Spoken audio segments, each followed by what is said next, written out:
often do we want to make a loaf of sourdough bread and we just don't have the time, or we're too tired, it's a lengthy process, some sort of an injury or chronic issue like I've just been getting over for the past 9 months of frozen shoulder? Well, I have a solution. This will take just minutes of prep time and you will have a loaf of sourdough bread that is absolutely delicious and beautiful, and you'll be very happy with it. My name is Laura and welcome to Morning Dove Haven. Look at that. Look at that crumb. So here's my sourdough starter. I'm not doing any measuring. She's very healthy right now, so I'm just gonna add my water.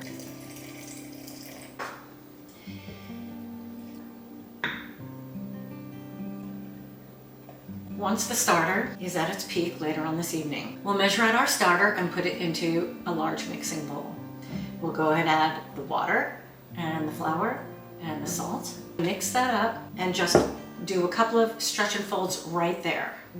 Cover it up and it's gonna sit all night on our counter. It's as simple as that. No more checking, stretch and fold. We're not gonna touch it. And in the morning, we're going to shape it and bake it. It's that easy.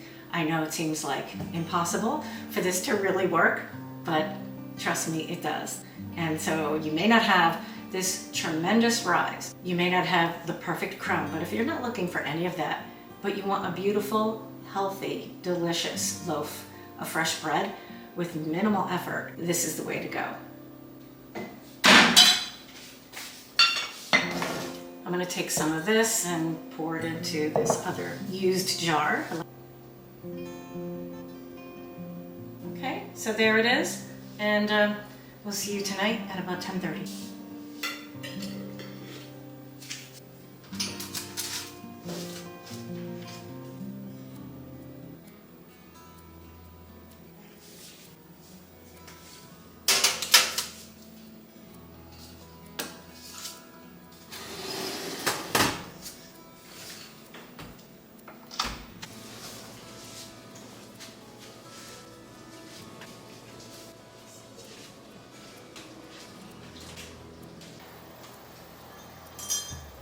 Well, it is just about 10 o'clock and my starter is all set. It is at peak, so we are ready to go. First, I have all of the flours measured out already. So for my recipe, I have 300 grams of all-purpose flour.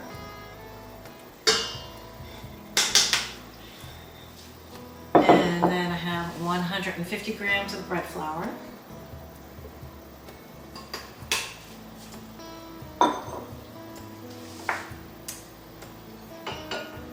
50 grams of whole wheat, and 10 grams of sea salt.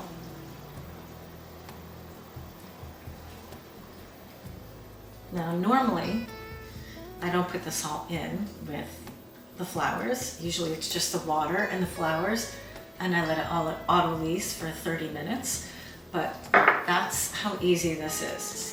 So I'm just going to combine that, stir it all together, get it well combined, all the flours and the salt, in this separate bowl, actually.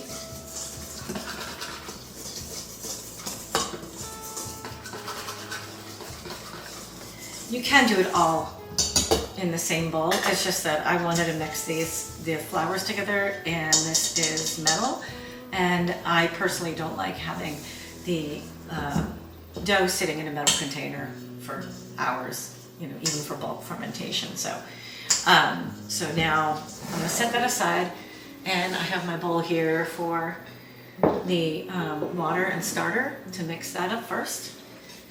And this is just an extra step I do. You don't have to do it, but I like to just give my bowl a little warm up with a little extra warm water. I'm just going to toss that out. Okay, and now I'm going to add the water. It's already measured and I have it about 84 degrees. And this is 340 grams of water, filtered water. And I'm going to pour out that peak starter. It's just below peak, it just dropped. It's going to be 110 grams of starter.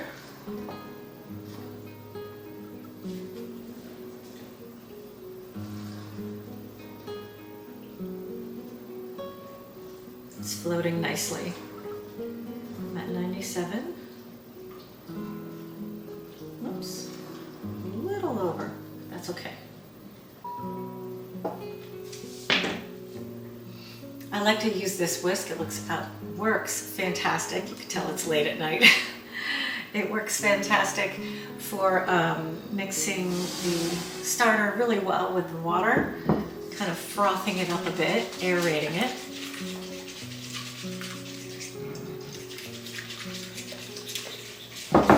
It really makes that process even faster.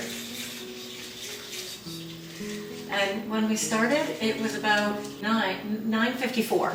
So about 2 minutes have passed. So I'm timing this. This is how quick and easy this is.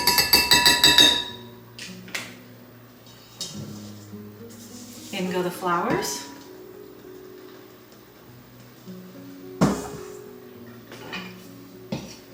Just gonna get it started here. Pour some more in.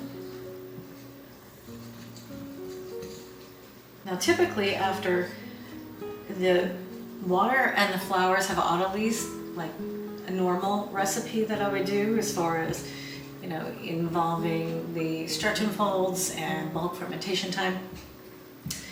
After the autolyse time, I would then add the sourdough starter and the salt, mix that in, and then I would let it sit another 20 minutes, 30 minutes.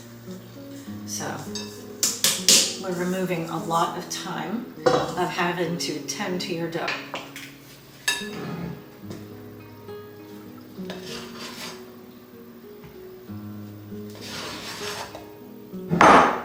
It's just very roughly mixed. As you see, there's still a lot of flour around, and just gonna give it a nice little mix.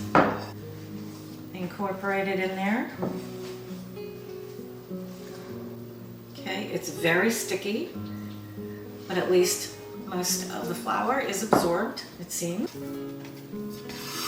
Okay, it's very well incorporated.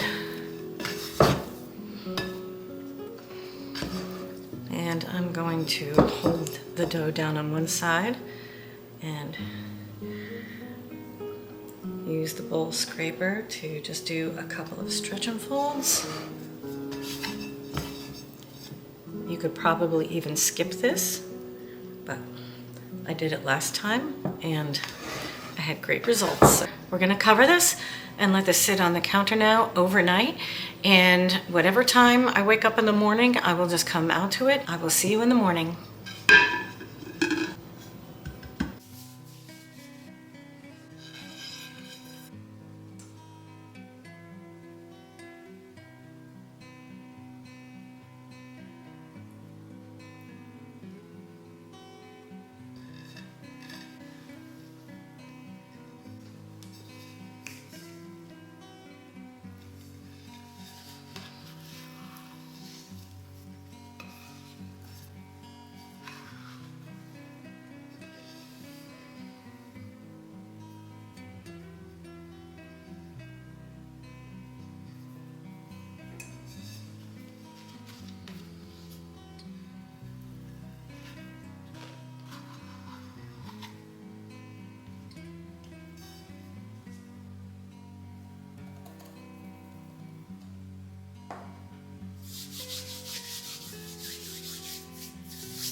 here we are. I'm really happy with it. It's an hour later. I wanted to wait longer, but I can't wait any longer.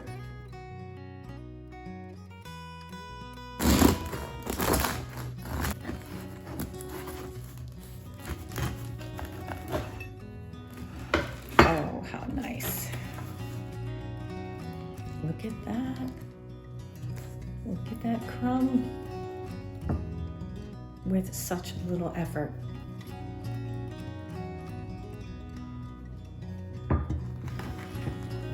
Quite amazing for 15 minutes or less of effort. So save your shoulders, save your arms. If you don't have time and you just don't have the energy, definitely give this recipe a go. As you see, it yields a beautiful loaf. It does not have to be this giant rise to have great taste, great texture, and be absolutely delicious for you and your family. Thank you so much for being here with me today. I really appreciate it if you would subscribe, like, and hit the notification bell, and share my video with others. I'd appreciate it so much. I hope you have a super day, and happy baking.